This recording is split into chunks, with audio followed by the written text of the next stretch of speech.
naiona kesho, kesho iliyopangwa na Baba, kesho yenye heshima, kesho yenye heshima naiona iliyopangwa na Baba.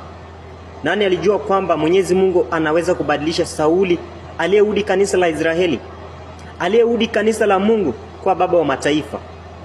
Nani alijua? Nani alijua kwamba Mwenyezi Mungu anaweza badilisha Daudi mchunga kondoo kuwa mfalme wa Mungu? Nani alijua? Kesho yako iko mikononi mwa Mwenyezi Mungu. Mwenyezi Mungu anajua kesho yako. Shida hizo ambazo unazipitia, muachie yeye. Atakutimizia malengo ya moyo wako, mahitaji ya moyo wako. Atakuheshimisha mbele ya watu, mbele ya umati.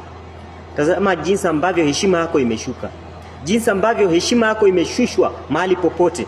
Lakini Mwenyezi Mungu siku moja tu hivi atakuinua jinsi ambavyo aliinua Daudi, jinsi ambavyo aliinua Sauli na kuheshimisha Sauli mbele ya watu, kuheshimisha Sauli katika kanisa.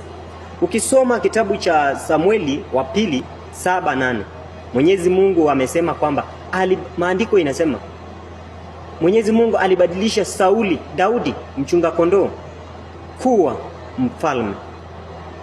Ukisoma vile vile kitabu cha Wagalatia 1:23 inasema kwamba Mwenyezi Mungu alimbadilisha pia Sauli aliyeudi kanisa la Mungu kuwa mhubiri wa mataifa. Wacha Mwenyezi Mungu akubadilishe siku ya leo, akuheshimishe na watu wapate kukuheshimu.